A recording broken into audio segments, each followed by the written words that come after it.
Thank you నాన్న. Thank you బంగారు.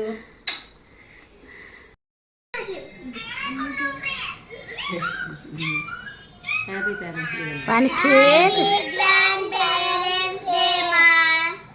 Thank you నాన్న. పిల్లలు మీ అందరూ కూడా మీ గ్రాండ్ పేరెంట్స్ డే సెలబ్రేట్ చేయండి. గ్రాండ్ పేరెంట్స్ లేకపోతే కుటుంబం ఉండదు. థ్యాంక్ యూ నాన్న.